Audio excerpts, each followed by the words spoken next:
here. So if we look from here up to the bucket,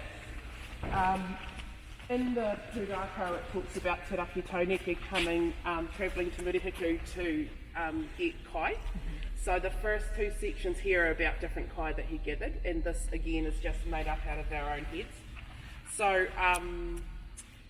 we talk about the titi because it's very significant to Southland, and there is nowhere else like that in the rest of the world. So this activity here is about gathering titi. So when you go to the Titi Islands, are you a Titi Islander, bro? Not that I've actually been, however. Neither.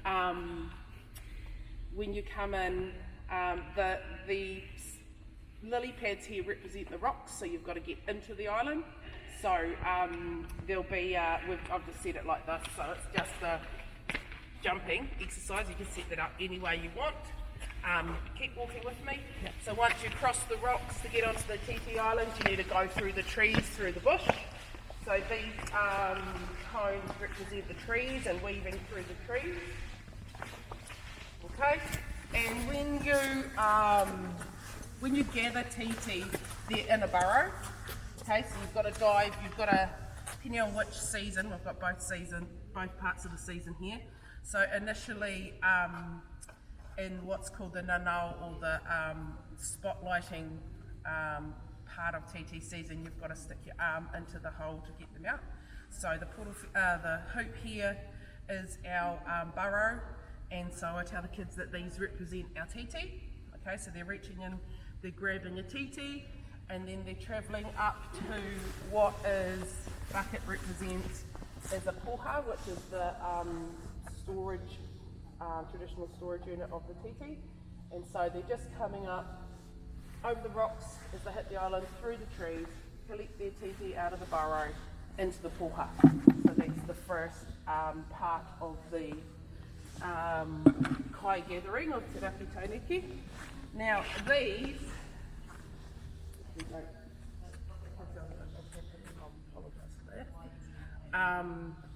which I will stick one in here. As the birds get older, they come up out of their burrows, so they're a little bit, they can be a little bit harder.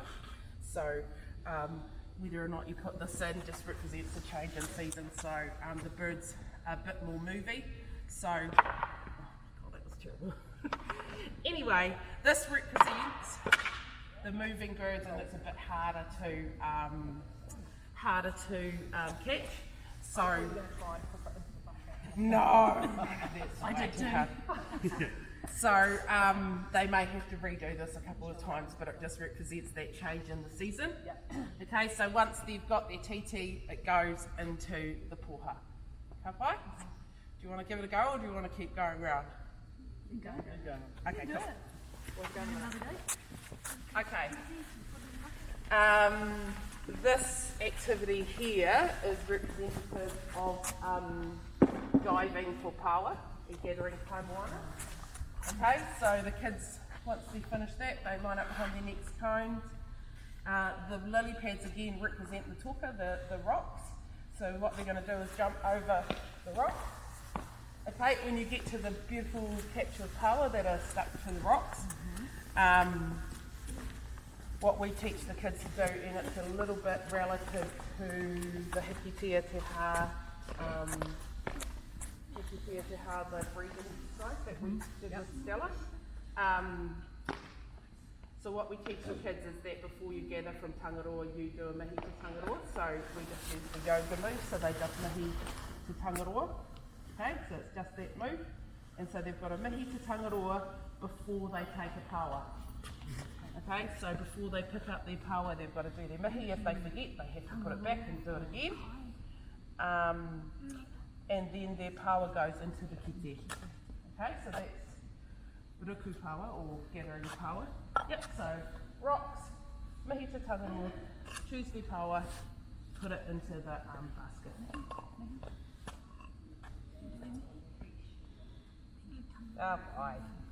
Mihi ki tangaroa. So yeah, it's good. It's a good way to teach them the tikanga of, because there's another game we play with this where they come from corners and they've got to grab, and take it back to the corner, but it just... I love the nest kind of thing. Yeah, sort of, yeah. And we use like bee bags and any kind of anything they can grab really. Yeah, so that activity, that it actually sticks with them. And then one of the kids said to me, oh, we went out to somewhere with a nook, and before we gathered the tūrero for the permit, they did a karakia, did a mahiti tangaroa, and taught everyone to do it, and I was like, oh, cool, even in simplistic form, that was cool. So that's your kai gathering part of the story around Te Rakitauneke. Okay, when we get to this part, it's just representative, and anyone with better skills than me could totally do this better. This part is representative of Te Rakitauneke and the fact that he was such a skilled warrior. So what we want, well, what I've just chosen for the kids to do, because it's can be a wee bit tricky, is just to do a little bit of a jumping exercise to jump through the hoops. And I actually forgot at the end, but I held out a poi toa, like a strong poi, and the kids had to come in and strike it. But so the main thing around this, around Puuraakau, is just not to jump over it, so not to stick it between your legs or not to step over it. So, and I just tell the kids that this is a, it may not be a taiaha, but it's representative of the art form of Matamata, the god of war. So just remember to be respectful. So your body's tapu, the art form is tapu, don't mix, the bits, that's your part.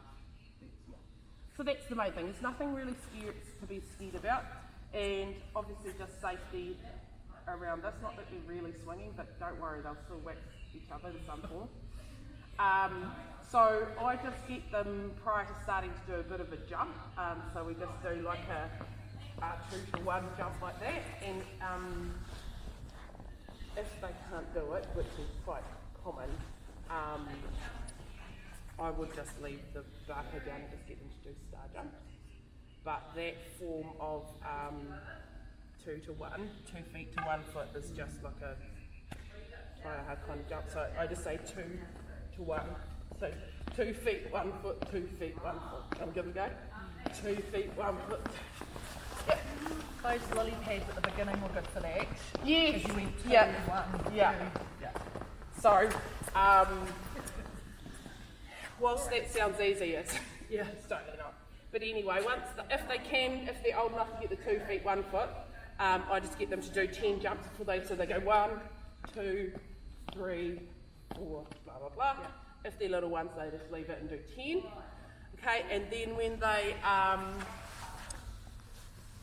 the point of this is sort of like just jumping in warrior style form. So the kids they can jump with 1 foot, if they can do, or some of them opted to jump 2 feet.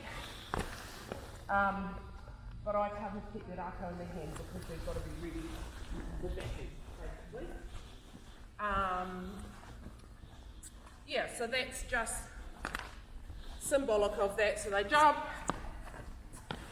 and I've just put this here. Normally I'd have some sort of, and I'm not talking like wind up whack, I'm just like tack in this sense. I'll get them to run it back. Runners. Yeah, so that's the Rakitauneke symbolising his warrior kind of status. Okay, and then we come up to here. And in the story,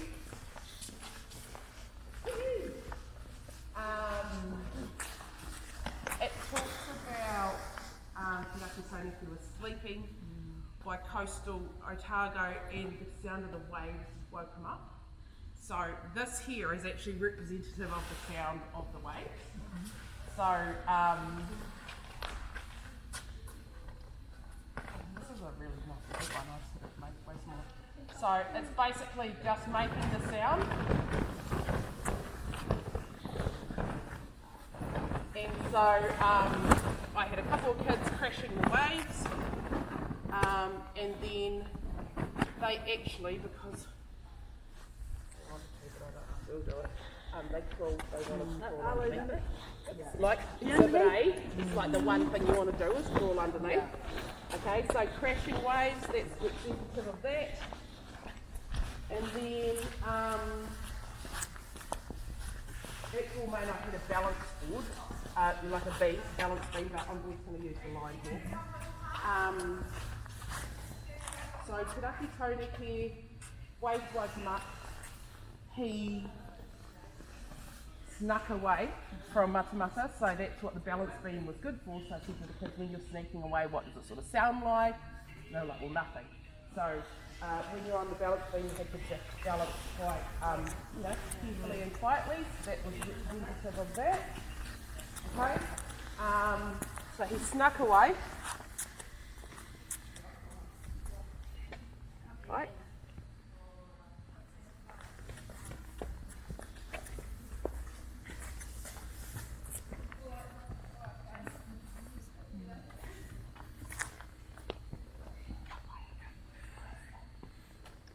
Okay. So when they get to this part, I say to them, okay, so we've gathered kai, we've been to Rakitauneke as a warrior, waking and sneaking away down south. And when we get to this point, we become Matamata again. Okay, so Matamata wakes up, he realises Te Rakitauneke has gone, and so he knows where to go. So what the skipping ropes, wiggly skipping ropes, or these pole needles represent is when he left Puuraakau, he carved out the Puuraakau harbour. Okay, so to represent water. Alright, so he leaves Puuraakau, he carves out the harbour. As he runs through the harbour, he carves it out. Okay?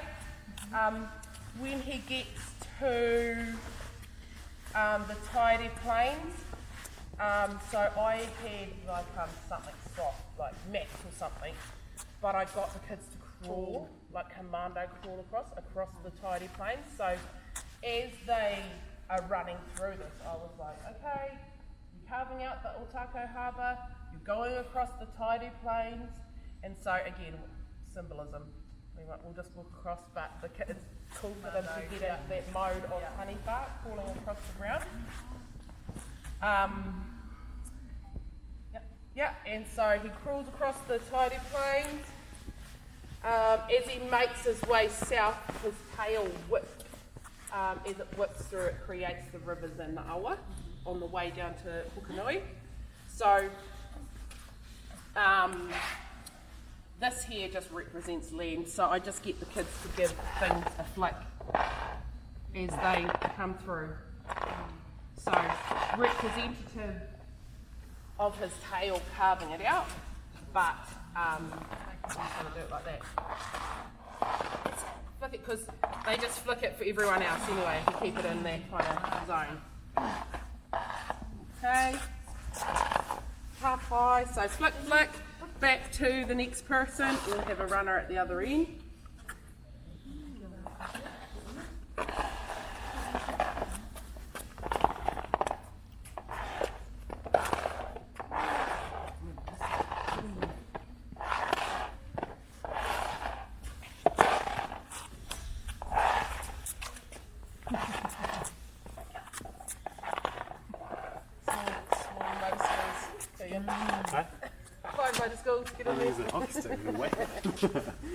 Ka okay, and then they get through here, and I literally just make them be a little bit theatrical here, because as he's progressing south, this is representative of when he got to Pukenui, and he realised that Te Rakitauneke had passed away.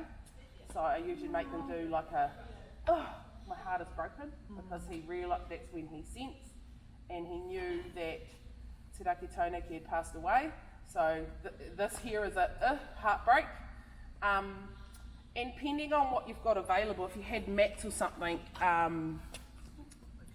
make them crawl. So I put the chairs there because I thought we could climb up there, but it just happened at Gourmet and they had this perfect stage.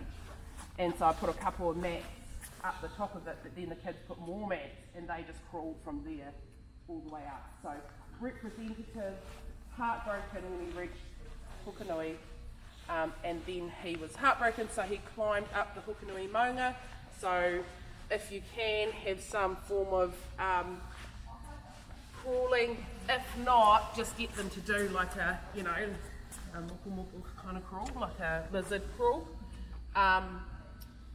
And again, because we don't have mats to crawl, we're going to use the chairs. Okay, so he climbed onto the Hukanui maunga, and there he came to rest as the mountains. And this is not in the right direction, but let's just say wherever the directionality is, to get them to look towards wherever bluff is. So the story is that Matamata climbed onto the maunga and he looked towards Motupuhui where Te Rakitauneke was. So they give a wee look and then they return to the start. So yeah, that's just one wee interpretation. Cool.